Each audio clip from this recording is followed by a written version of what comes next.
Morning students, how are you? कैसे हैं आप सब students? Students, in this chapter microbes in human welfare, last time we have discussed about the fermented beverages. Now today we will discuss about the next topic, that is antibiotics.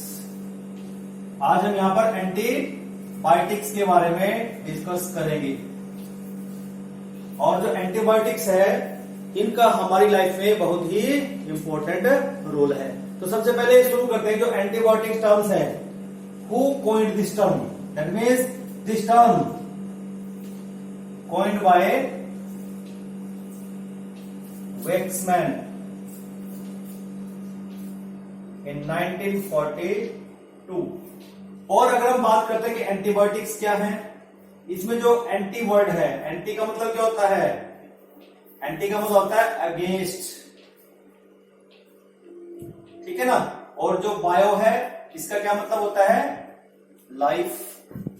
तो पूरा meaning क्या बन गया? Against life. कि antibiotics ऐसे chemical substance हैं which are produced by some microbes in small concentration and they can kill or you can say retard the growth of the harmful microbes without adversely affecting the host. कि जिसको antibiotics दिया जा रहा है उसके अंदर अगर कोई माइक्रो ऑर्गेनिज्म है विच इज हार्मफुल, तो उसको अगर ये एंटीबायोटिक दे दिया जाए तो without affecting the host it can kill that harmful bacteria. तो डेफिनेशन से स्टार्ट करते हैं कि what is antibiotics is. Antibiotics क्या है? These are the chemical substances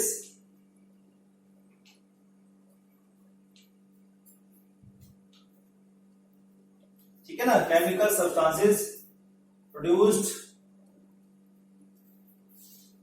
bye microbes. कि जो माइक्रोब्स हैं वो ही इसको प्रोड्यूस करते हैं, which produce in small concentration, बहुत ही स्मॉल कंसंट्रेशन में प्रोड्यूस किए जाते हैं. एंड कैन किल और retard the growth of harmful microbes. कि जो डिसीज काजिंग माइक्रोब्स हैं उनकी ग्रोथ को ये क्या कर सकते हैं? रिटार्ड कर सकते हैं, उनको किल कर सकते हैं विदाउट यू कैन से adversely affecting the host, without adversely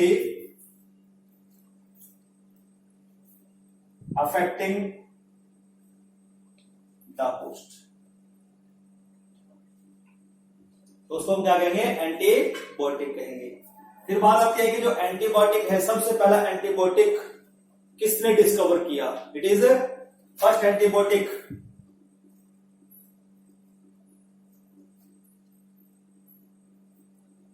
discovered by, किसने किया था?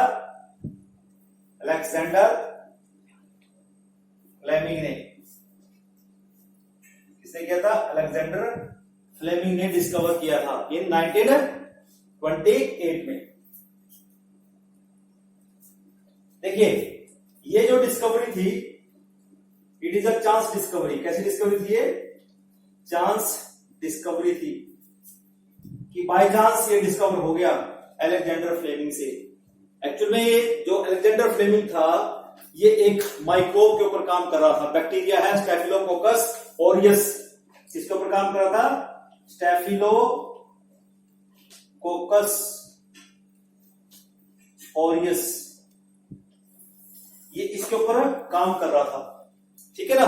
और काम करते करते इसने क्या किया कि जिसके ऊपर इसने स्टेफिलोकोकस ऑरियस को कल्चर किया था, कि सपोज ये एक पेट्री डिश है, इसने इसको स्टेफिलोकोकस को इसमें कल्चर किया, ठीक है ना. कल्चर करने के बाद इसने इसको अनवॉश्ड ऐसे ही कर दिया, ठीक है ना. इसको वॉश नहीं किया, अनवॉश्ड कल्चर प्लेट. ठीक है ना। तो कुछ टाइम के बाद इसने देखा कि यहां पर एक मोल्ड आ गई। क्या आ गई? मोल्ड आ गई, जिसने क्या हुआ, वहां पर स्टेफिलोकोकस ऑरियस का ग्रोथ नहीं होने दिया। तो इसने सोचा कि ये जो मोल्ड यहां पर आई है, इसने कुछ ऐसा केमिकल सब्सटेंस यहां पर रिलीज किया है जिसकी वजह से स्टेफिलोकोकस यहां पर ग्रो नहीं कर पाया इस अनवाश्ड पेट्री डिश के अंदर। तो फिर उसने क्या किया, उसने उसको देखा, उस मोल्ड को देखा, और उस मोल्ड के अंदर जब वो केमिकल एक्सट्रैक्ट किया गया तो उसको नाम दिया गया antibiotics, and it was penicillin. क्या नाम दिया गया उसको? पेनिसिलिन। और ये जो पेनिसिलिन है, it is, you can say, extracted from the Penicillium notatum. किससे एक्सट्रैक्ट किया इसको? पेनिसिलियम नोटेटम, इससे इसको एक्सट्रैक्ट किया गया। ठीक है ना। हाउएवर, जो ये जो एंटीबायोटिक था डिस्कवर हो गया, पेनिसिलियम नोटेटम से इसको एक्सट्रैक्ट कर लिया गया, लेकिन इसको एकदम से यानी कि कॉमर्शियली लोगों में बांट दिया गया। ठीक है ना। इसके बाद यहां पर दो साइंटिस्ट आए, दैट इज, एक है हमारे पास अर्नेस्ट चेन एंड दूसरा हमारे पास है Howard flori.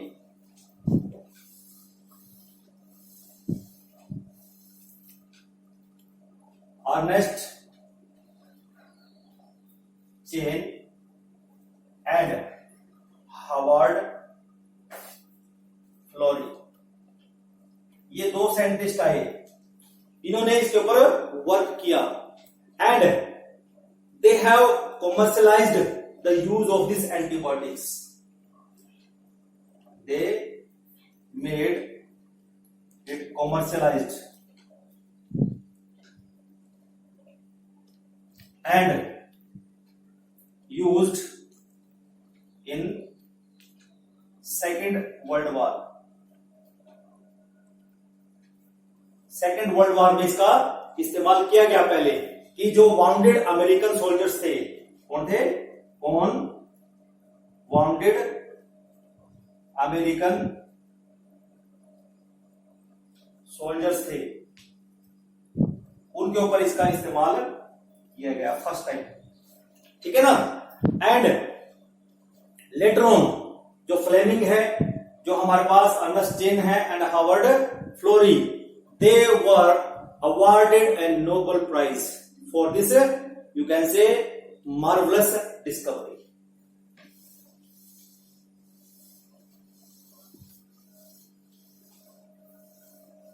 That is Ernest Chain and Howard Florey and Alexander Fleming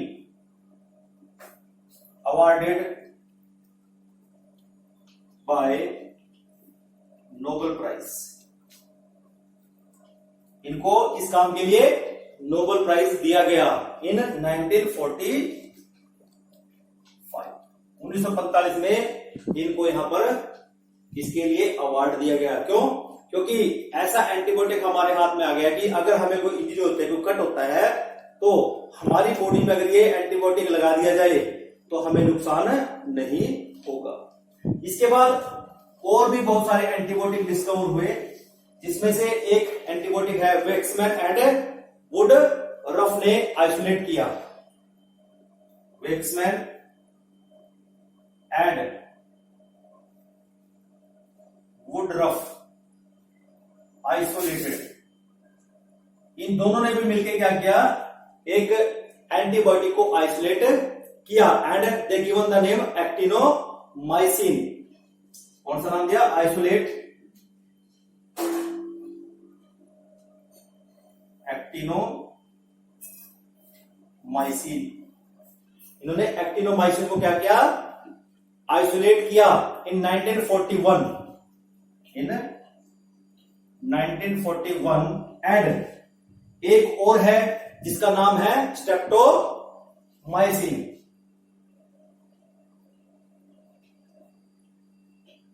इसको इन्होंने आइसोलेट किया 1942 में, इन 1942 में। तो इस तरह से हमारे पास एक्टिनोमाइसिन आ गया और स्ट्रेप्टोमाइसिन आ गया। हमारे पास दो और नए एंटीबायोटिक आ गए। क्लियर। उसके बाद वेक्समैन और एल्बर्ट ने, वेक्समैन and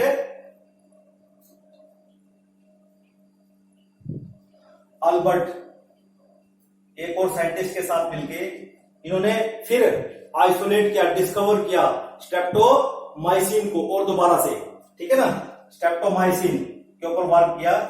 also isolate streptomycin, streptomycin को इन्होंने भी डिस्कवर किया। सॉरी, यहां पर जो स्ट्रेप्टोमाइसिन है ये स्ट्रेप्टोथाइसिन है। स्ट्रेप्टोथाइसिन क्या है ये?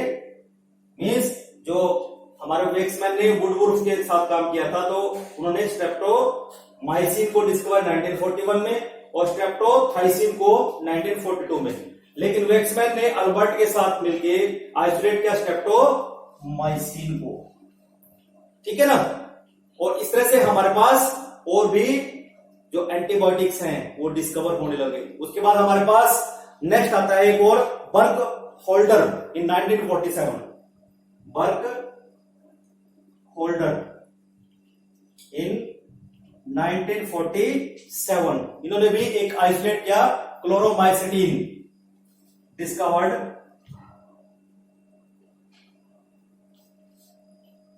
Chloromycetin.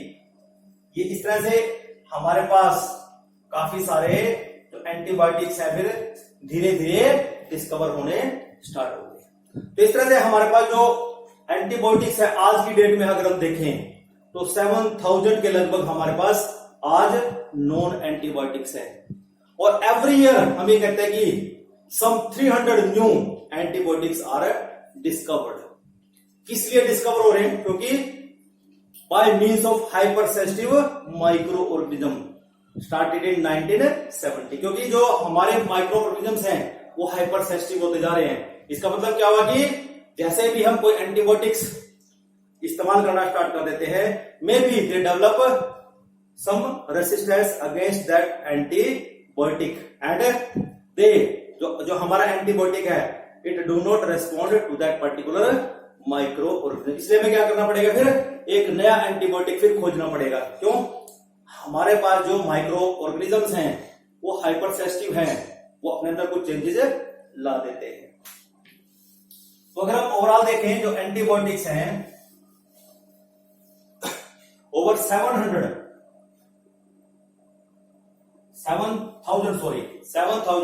Antibiotics are known. Antibiotics are known and every year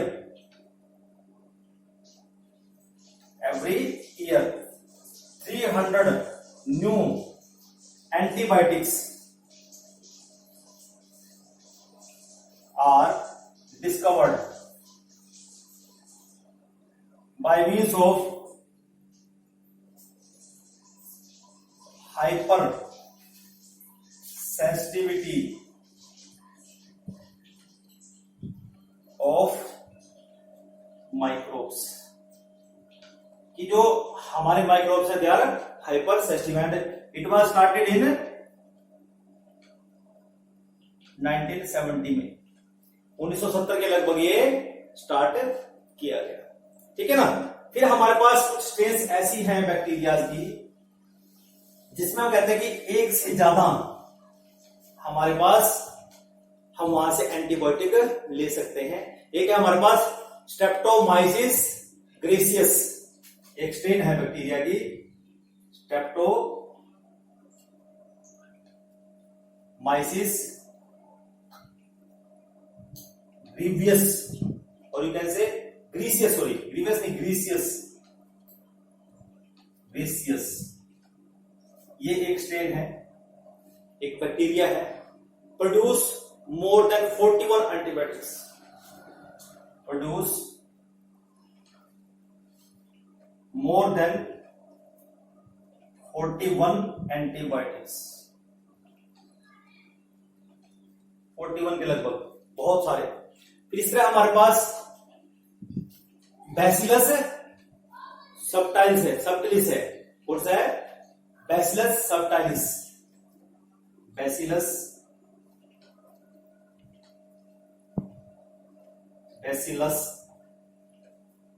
subtilis. ठीक है ना, ये भी एक बैक्टीरियम है. Forms about 60 antibiotics. Forms about 60 antibiotics. इतने सारे एंटीबायोटिक्स हम इस स्ट्रेन से ले सकते हैं. तो अगर हम देखें यहां पर जो एंटीबायोटिक्स है, कैन बी ब्रॉड स्पेक्ट्रम और स्पेसिफिक. जो एंटीबायोटिक है अब हमारे पास, हम उसको डिवाइड कर सकते हैं कि तो एंटीबायोटिक हमारे पास ब्रॉड स्पेक्ट्रम का हो सकता है या पर्टिकुलर स्पेसिफिक हो सकता है.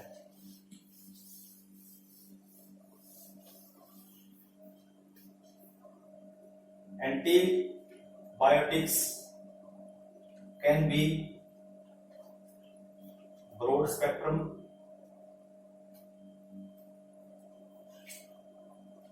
ये तो ब्रॉड स्पेक्ट्रम हो सकता है, या दूसरा क्या हो सकता है, स्पेसिफिक हो सकता है. कि जब हम ब्रॉड स्पेक्ट्रम की बात करते हैं कि ये ऐसा एंटीबायोटिक होना चाहिए कि which can destroy number of pathogen and that belong to different group, different structure and have different wall composition. उसको हम क्या कहेंगे, broad spectrum antibiotic. Broad spectrum में क्या आएगा कि ये ऐसे which can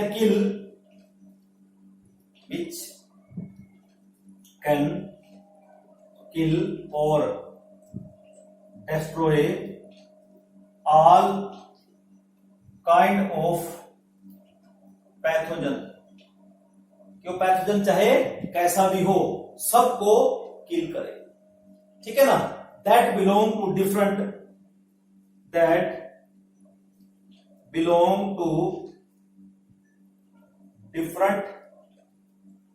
ग्रुप, चाहे वो डिफरेंट ग्रुप का हो, विद डिफरेंट स्ट्रक्चर का हो, विद डिफरेंट स्ट्रक्चर का हो. क्लियर. और चाहे उसकी जो वॉल कंपोजिशन है, that may also different. And wall composition, wall का मतलब यहां सेल वॉल से है कि उनकी सेल वॉल की कंपोजिशन चाहे कुछ भी हो, उसको हम क्या कहते हैं, ब्रॉड स्पेक्ट्रम एंटीबायोटिक. फिर अब बात कर लेते हैं जो स्पेसिफिक एंटीबायोटिक है, कि ये ऐसे एंटीबायोटिक होते हैं which can be effective only against one type of the pathogen. कैसे होंगे, विच इज इफेक्टिव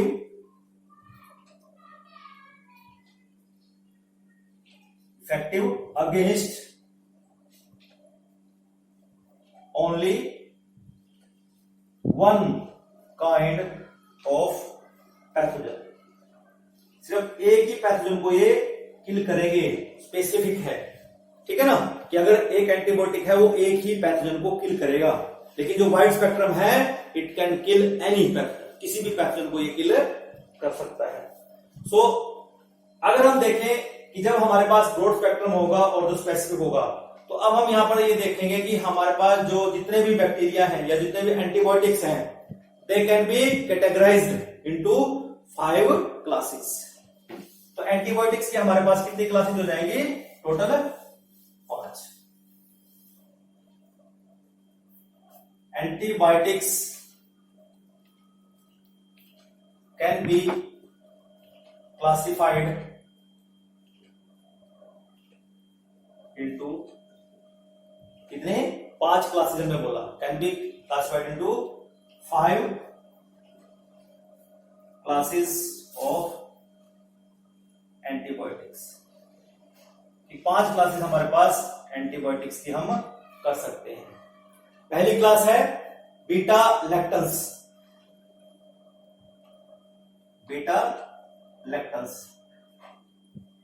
फिर जो दूसरी क्लास होगी हमारे पास, दैट इज अमाइनो ग्लाइकोसाइड्स.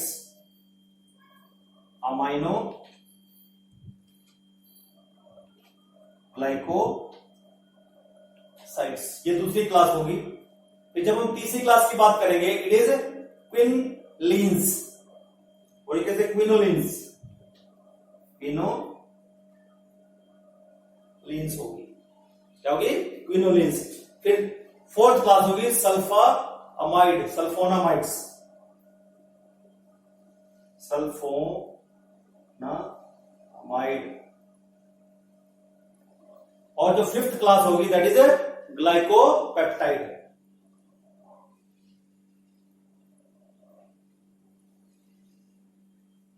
तो इस तरह से बच्चों हमारे पास ये 5 क्लासेस हो जाएंगी एंटीबायोटिक्स की, ठीक है ना? कितनी क्लासेस हो जाएंगी?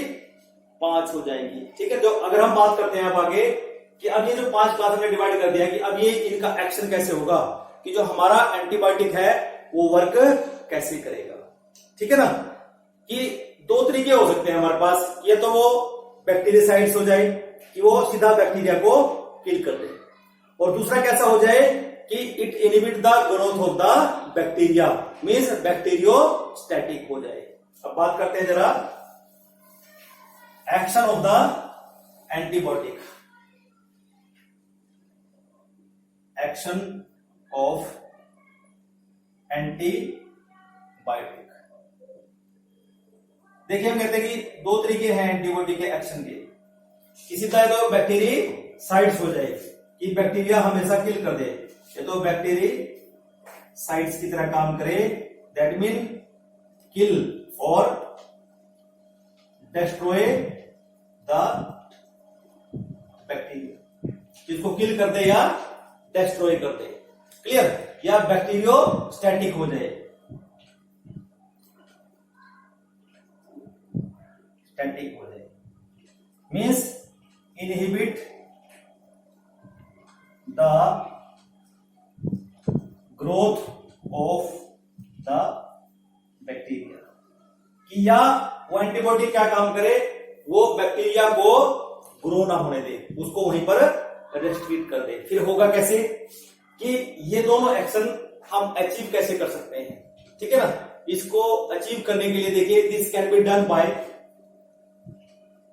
This can be done by number 1 कि हमें पता है कि जो माइक्रो ऑर्गेनिज्म है वो क्या करते हैं कि जो वॉल फॉर्मेशन में जो सेल वॉल होती है, आउटर वॉल होती है बैक्टीरिया की या माइक्रो ऑर्गेनिज्म की, उसको डिसरप्ट कर दे, ठीक है ना? पहला है this can be done by disruption of wall formation. ये जो सेल वॉल फॉर्मेशन है वो उसको ना बढ़ने दे, उसकी सिंथेसिस ना होने दे, वॉल सिंथेसिस ना होने दे। जब सेल वॉल ही नहीं बढ़ेगी तो बैक्टीरिया का हो गया, माइक्रो ऑर्गेनिज्म जो होगा वो अपने आप ही किल हो जाएगा। एग्जांपल है हमारे पास जो ऐसा काम करता है, पेनिसिलिन। पेनिसिलिन ऐसे काम करता है, मींस पेनिसिलिन क्या काम करेगा कि जो कोई बैक्टीरिया हमारी बॉडी के अंदर एंटर करेगा, ठीक है ना? तो अगर हमने पेनिसिलिन ले लिया है एंटीबायोटिक, तो ये क्या करता है, उसकी वॉल फॉर्मेशन या वॉल सिंथेसिस नहीं होने देगा, तो बैक्टीरिया क्या होगा, अपने आप ही मर जाएगा। नेक्स्ट है disruption of the plasmalemma repair and synthesis.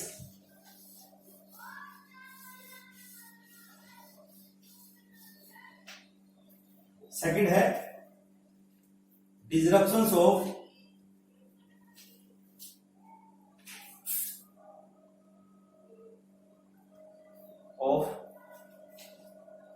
Plasma lemma repair and synthesis, कि जो हमारा गिवन एंटीबायोटिक है वो क्या करे कि जो माइक्रोब्स है उसके अंदर जो प्लाज्मा लेमेला है उसको रिपेयर ना होने दे और उसकी नई सिंथेसिस ना होने दे। एग्जांपल है हमारे पास पॉलीमिक्सिन, एग्जांपल आ जाएगा पॉली, ये बहुत बढ़िया अच्छा एंटीबायोटिक है जो क्या करता है, डिसरप्शन करता है प्लाज्मा लेमेला रिपेयर का। दूसरा है निस्टैटिन, निस्टैटिन है। एक और है एम्फोटेरिकम, एम्फोटेरिसिन सॉरी, एम्फोटेरिसिन। तो ये हमारे पास 3 ऐसे एंटीबायोटिक हैं जो क्या करते हैं, disruption of the plasma lamellar repair and their synthesis. Clear. Next तीसरा आता है हमारे पास कि जो एंटीबायोटिक है इट इनहिबिट द ये जो 50S राइबोसोम है फंक्शन, कि जो 50S राइबोसोम का फंक्शन है उसको इनहिबिट कर दे, जैसे एरिथ्रोमाइसिन करता है। Inhibition of 50S ribosome function, कि जो राइबोसोम फंक्शन 50S करता है उसी को इनहिबिट कर दे। ठीक है ना। अब जब राइबोसोम इनहिबिट हो जाएगा तो क्या होगा, वहां पर प्रोटीन सिंथेसिस नहीं हो पाएगी। ठीक है ना। प्रोटीन सिंथेसिस नहीं हो पाएगी तो वहां पर नया बैक्टीरिया अपने आप को डिवाइड नहीं कर पाएगा। तो यहां पर जो एंटीबायोटिक है जैसा काम करता है वो है erythromycin.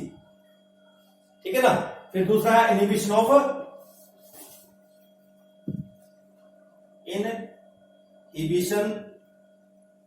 Of 30S ribosome function.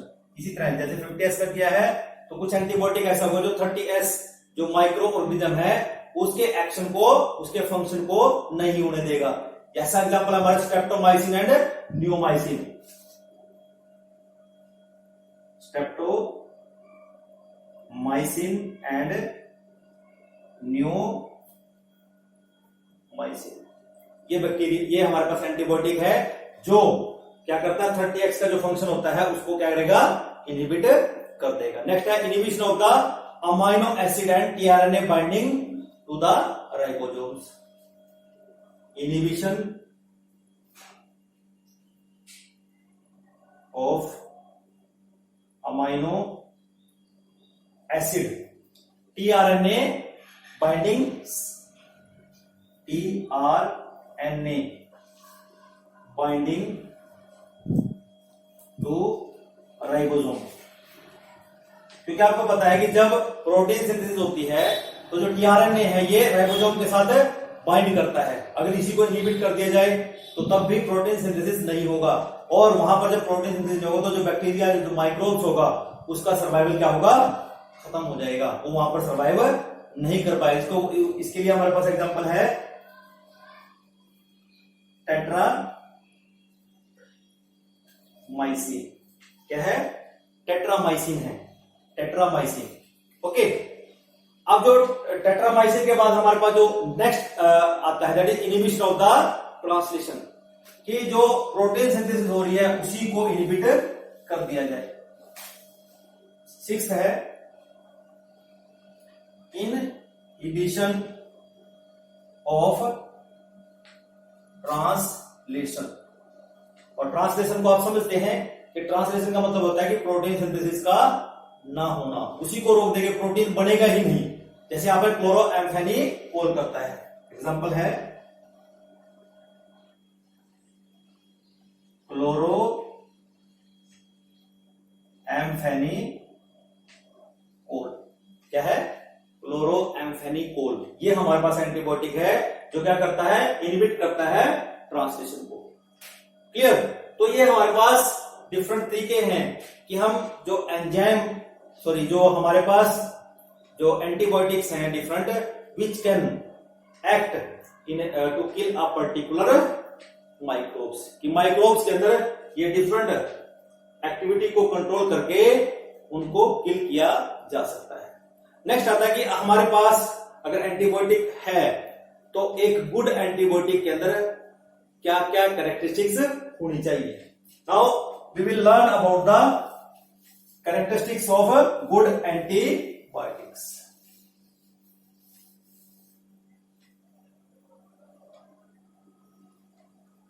Characteristics of a good antibiotics, कि जो हमारे पास एक अच्छा एंटीबायोटिक होगा उसकी क्या कैरेक्टरिस्टिक्स होंगी। देखिए जरा, पहली कैरेक्टरिस्टिक्स हमें पता है कि it should be harmless to the host, कि जिसको हम दे रहे हैं एंटीबायोटिक उसको वो हार्म न करे और उसको कोई साइड इफेक्ट ना हो। सबसे पहला यही होगा, antibiotic should be harmless to host and दूसरा क्या है, have no side effect and with no side effect, कि उसके साइड इफेक्ट भी नहीं होने चाहिए। ठीक है ना। फिर नेक्स्ट होगा harmless to the micro organism present in alimentary canal, कि हम मेडिसिन लेंगे और हमारे एलिमेंट्री कैनाल में कुछ माइक्रो ऑर्गेनिज्म होंगे which are useful to us, वो हमारे लिए बहुत यूजफुल हैं, उनको किल ना करे, उनको किल ना करे, यहां जाए। ठीक है, उनको किल ना करे। ठीक है ना। तो सब दूसरा आता है harmless to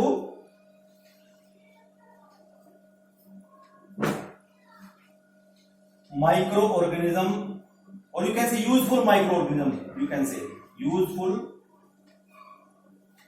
micro organism present in alimentary canal, कि जो एलिमेंट्री कैनाल के अंदर हमारे माइक्रो ऑर्गेनिज्म हैं उनके लिए हार्मलेस, उनको किल ना करें। अगर वो किल हो गए तो हमारा जो डाइजेस्टिव सिस्टम है वो प्रॉपर नहीं रहेगा। ठीक है ना, वो फिजियोलॉजी हमारी गड़बड़ वहां से हो जाएगी। नेक्स्ट है ability to destroy the pathogen as broad spectrum, ability to destroy pathogen और माइक्रोब्स एज ब्रॉड स्पेक्ट्रम, कि वो ब्रॉड स्पेक्ट्रम की तरह काम करे, ना कि स्पेसिफिक एक पर्टिकुलर बैक्टीरिया को ही किल करेंगे। कोई जरूरी नहीं कि एक ही तरह का बैक्टीरिया हो, वो ब्रॉड स्पेक्ट्रम हमारा होना चाहिए ताकि वो हर तरह के पैथोजन को किल करने वाला हो। ठीक है ना। Effective against all strains of the pathogen. Next है effective against all strains of pathogen, कि जो पैथोजन की स्ट्रेन्स हैं सभी उनके खिलाफ जो हो इफेक्टिव हो, उनको किल कर सके। नेक्स्ट, और हम कहते हैं कि जो सबसे क्विक इन एक्शन, कैसा होना चाहिए, क्विक इन एक्शन, कि जो हमें एंटीबायोटिक अपना रेस्पॉन्ड करे वो जल्दी से कर दे। ये नहीं कि हमने आज एंटीबायोटिक लिया उसका रिजल्ट हमें एक वीक बाद दे रहा है तो उसका बहुत इन्फेस्टेशन हमारी बॉडी को हो जाता है। ठीक है ना। तो जब हम ये हमारे पास कैरेक्टरिस्टिक्स होती हैं, लेकिन क्या ये सारी की सारी कैरेक्टरिस्टिक एक एंटीबायोटिक में देखी जा सकती हैं? तो देयर आर सर्टेन लिमिटेशन, वहां पर कुछ लिमिटेशन है हमारे पास। तो लिमिटेशन क्या है? Limitation of the antibiotics.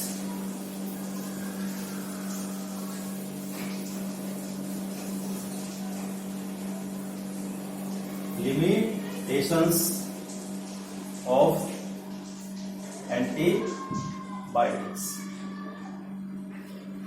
कुछ लिमिटेशन है हमारे पास। पहला है not effective against all strains of pathogen, कि हमारे पास लिमिटेशन है कि ये सारे के सारे क्या है, इफेक्टिव नहीं है।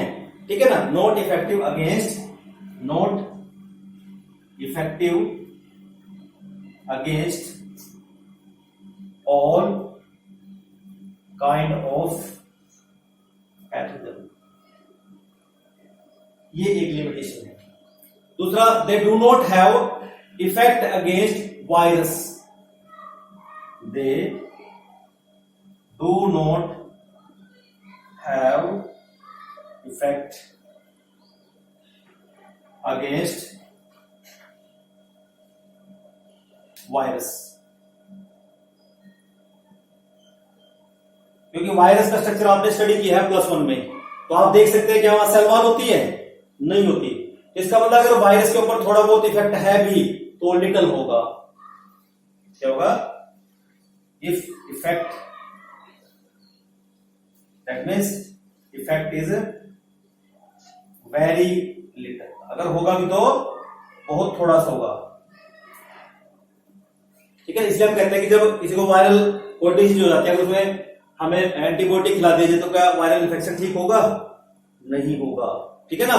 इसलिए ये स्पेसिफिक होती है मेडिसिन, जब हम वायरल, हमें कोई डिजीज होती है तो हमें वायरल मेडिसिन ही खानी पड़ेगी, जब हमें कोई बैक्टीरियल डिजीज होगी तो हमें एंटीबायोटिक ही खाना पड़ेगा। क्लियर। नेक्स्ट आता है फिर हमारा जो लिमिटेशन है कि जो मोस्ट ऑफ द एंटीबायोटिक्स हैं आर यूजफुल अगेंस्ट वन और few disease. Most of the antibiotics are useful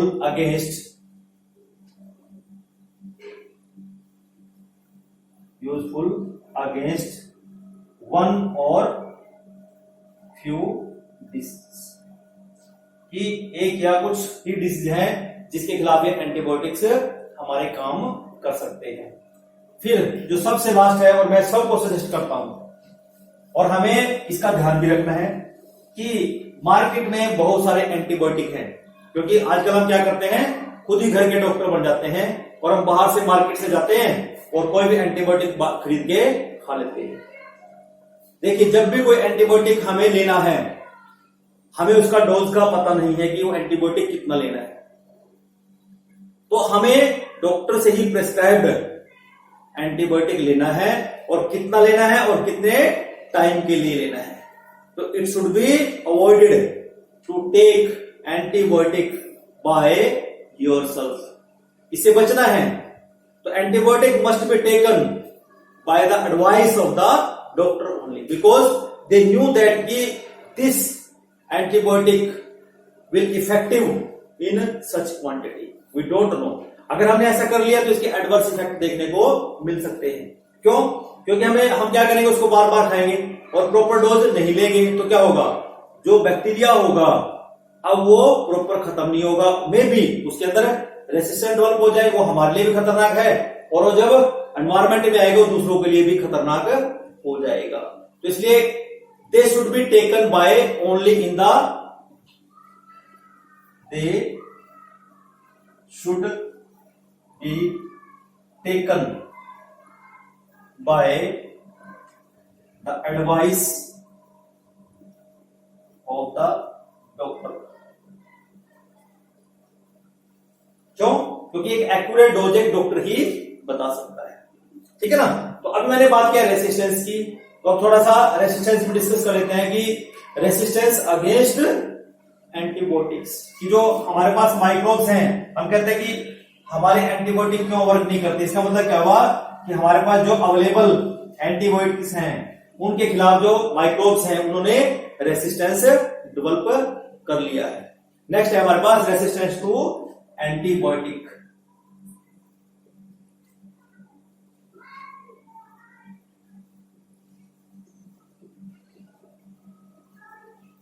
बड़ा ही इंपॉर्टेंट है। देखिए बच्चों, अभी मैंने डोज की बात की है, और अभी देखते हैं कि अगर हम बार बार उस डोज उतना क्वांटिटी नहीं लेंगे किसी एंटीबायोटिक का, या जो एक लिमिट बताई गई है या उससे ज्यादा हम ले लेते हैं, it may cause adverse effect on the host, हमारे ऊपर होस्ट तो हम ही होंगे, तो हमारे ऊपर भी एडवर्स इफेक्ट उसका हो सकता है। लेकिन इट में कैसे increase the resistance of that antibiotic against a particular, you can से माइक्रोब्स, ठीक है ना। Pathogen often develop resistance, pathogen often develop resistance against antibiotics. हो सकता है, ठीक है ना। जो हमारे पास एंटीबायोटिक्स है, ठीक है ना, जो एग्जिस्टिंग एंटीबायोटिक्स है उसके खिलाफ, एग्जिस्टिंग जो हमारे पास अवेलेबल है उसके खिलाफ डेवलप हो सकता है। तो जो एंटीबायोटिक्स हैं required to be produced so that new antibiotics are to be produced, इसलिए हमें नए एंटीबायोटिक्स बनाने पड़ेंगे। अब बात आती है कि ये जो रेसिस्टेंट डेवलप होता है पैथोजन के अंदर, ये किस कारण होता है, ठीक है ना। द रेसिस्टेंस इन पैथोजन में डेवलप ड्यू टू, जैसे हमें पता है कि जो प्लाज्मिड्स होती हैं उनके अंदर एक एक्स्ट्रा क्रोमोसोमल जीन प्रेजेंट होता है, ठीक है ना। क्या होता है, extra chromosomal gene is present due to extra chromosomal gene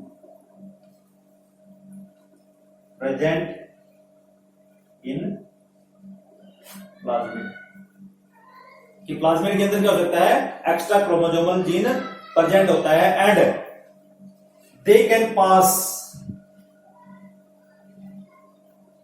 ये इसको क्या कर सकती हैं, पास कर सकती हैं one bacterium to another.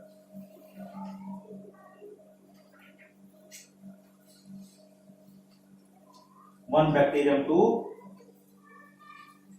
Another, जब एक बैक्टीरियम से दूसरे में जाएगा तो इसका मतलब क्या होगा कि जो हमारे पास जो अगली प्रोजेनी आएगी उसके अंदर क्या होगा, रेसिस्टेंस होगा, ठीक है ना।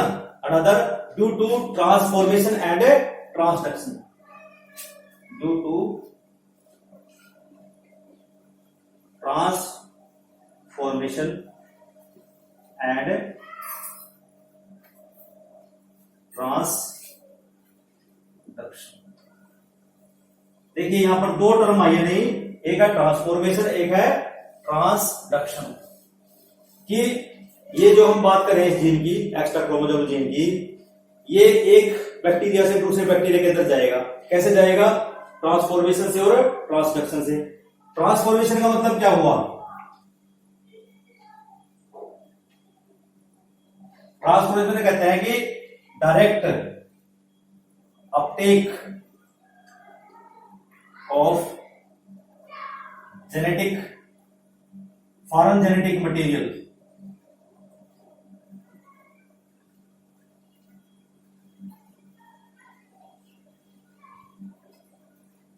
बाय द सेल, कि वो डायरेक्ट अपटेक कर ले। तो जब डायरेक्ट अपटेक करेगा तो उसके जो जेनेटिक कंस्टिट्यूशन होगा उसमें चेंज आएगा, वो जीन उसके अंदर प्रेजेंट होगा, ठीक है ना।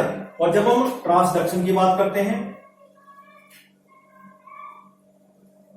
ट्रांसडक्शन में क्या होता है कि ये जो जीन है, जो फॉरेन डीएनए है, ठीक है ना, is transferred by the virus और वेक्टर, कि एक वायरस या वेक्टर उस पर्टिकुलर फॉरेन डीएनए को इनकॉर्पोरेट कर दे माइक्रोब्स के अंदर, उस बैक्टीरिया के अंदर। तो इससे क्या होगा कि जब ये ट्रांसफॉर्मेशन रिपीटेड होंगी, repeated, certain strains of bacteria have become multi resistant, ठीक है ना, due to repeated transformation as a result of repeated transformations, ठीक है ना, certain strains of bacteria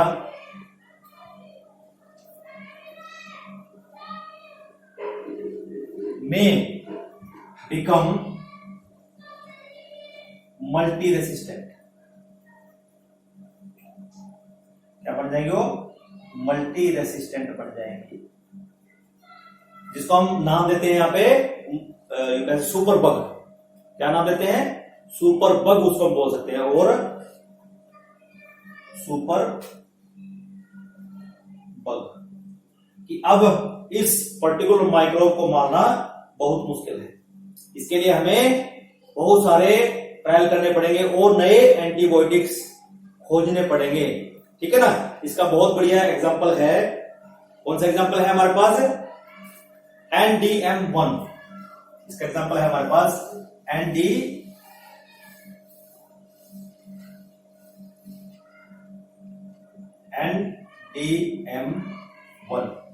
बहुत बड़ी एग्जांपल है, ये एक मल्टी बग है। क्या ये? Super bug, sorry super bug है,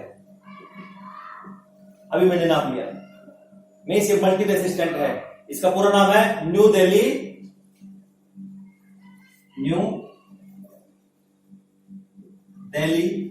एम फॉर मेटालो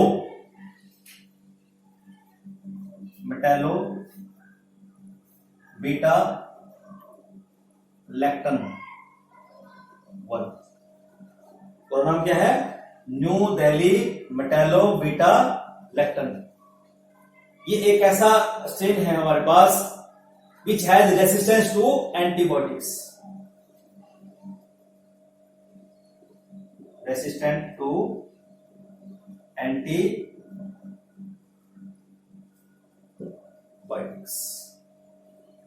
ठीक है ना। और इट कम्स फ्रॉम कैसे आया? Development of the copious mucilage, development of copious mucilage, ठीक है ना। सेकंड है alternation in the cell membrane, alternation in cell membrane कि इसके अंदर क्या हुआ? सेल मेम्ब्रेन के अंदर चेंजेस आ गए, change to L form of the pathogen, change to L form of pathogen कि पैथोजन ने क्या अपनी जो स्ट्रक्चर है, अपनी जो फॉर्म है उसी को ही बदल दिया, उसको चेंज कर दिया, ठीक है ना। म्यूटेशन इन द पैथोजन की कोई म्यूटेशन होगी पैथोजन के अंदर, म्यूटेशन इन पैथोजन कि पैथोजन के अंदर कोई म्यूटेशन हो चुकी है, ठीक है ना। Development of pathogen enzyme which can you can से मॉडिफाई द एंटीबायोटिक कि उसके अंदर कोई ऐसा एंजाइम डेवलप हो गया है जो एंटीबायोटिक को ही मॉडिफाई कर रहा है। नेक्स्ट है यू कैन से development of the pathogen, development of the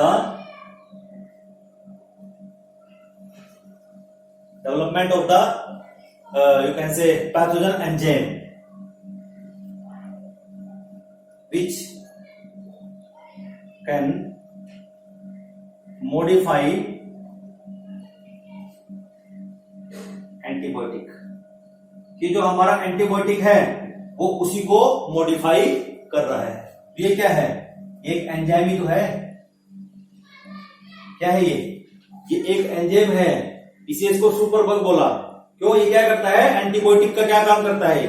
उसको मॉडिफाई कर देता है। जब वो मॉडिफाई हो जाएगा एंटीबायोटिक तो वो उस पर्टिकुलर माइक्रोब के ऊपर एक्ट नहीं करेगा, ठीक है स्टूडेंट्स। तो अब हम थोड़ा सा ये जो टेबल मैंने आपके सामने बनाई है तो हम यहां पर ये देख लेते हैं कि हमारे पास आज की डेट में कौन कौन से एंटीबायोटिक्स अवेलेबल हैं और उनके सोर्सेज क्या हैं और उनको हम किस किस चीज के लिए इस्तेमाल करते हैं, ठीक है ना। तो ये बड़ा इंपॉर्टेंट है। अगर हम देखें नीट पॉइंट ऑफ व्यू से तो इनमें से बहुत सारे क्वेश्चंस यहां पर बन जाते हैं। सबसे पहले देखिए, अभी हमने पढ़ा पेनिसिलियम, हमने निकाला इसको पेनिसिलियम क्राइसोजिनियम से और पेनिसिलियम नोटेटम से, और इसको दिया जाता है सोर थ्रोट में या गोनोरोया जो डिसीज हो जाती है फीमेल्स में। नेक्स्ट है हमारे पास ग्रिस्कोफल्विन, हमने इसको लिया है। जो हमारे पास पेनिसिलिन ग्रीजियोफुलम है, इसको दिया जाता है एंटी फंगल, जैसे रिंगवॉर्म डिसीज किसी को हो जाती है तब इसको दिया जाता है एंटीबायोटिक को। निस्टेटिन स्ट्रेप्टोमाइसिस नॉर्सी से हमने लिया है, एंटी फंगल है कि जब में फंगस को डिसीज होती है तब इस एंटीबायोटिक को दिया जाता है। नेक्स्ट है नियोमाइसिन, हमने इसको निकाला है किससे? स्ट्रेप्टोमाइसिस फ्रेडिजे से, और उसके बाद दिया जाता है किसमें? बैक्टीरियोसाइडल, मींस कि जो ग्राम पॉजिटिव बैक्टीरिया जो होते हैं उनको किल करने के लिए दिया जाता है, या कुछ सम ग्राम नेगेटिव बैक्टीरिया हैं उसको किल करने के लिए दिया जाता है। फिर है वरिडिन, इसको लिया जाता है इसे ग्लायोक्लेडियम वायरेंस, ये भी एंटी फंगल है कि जब हमें फंगल डिजीज होती है तब इस वायरिडिन एंटीबायोटिक को दिया जाता है। हेमाइसिन स्ट्रेप्टोमाइसिस पिम्पेराई, ये भी एंटी फंगल है, ठीक है ना, फंगस डिसीज में दिया जाता है। नेक्स्ट है बैक्टीरियसिन, bacillus you can say licheniformis, it is given in the you can say syphilis and लिम्फोनीमा के अंदर, डिसीज के अंदर दिया जाता है एंटीबायोटिक। नेक्स्ट है हमारे पास स्ट्रेप्टोमाइसिन।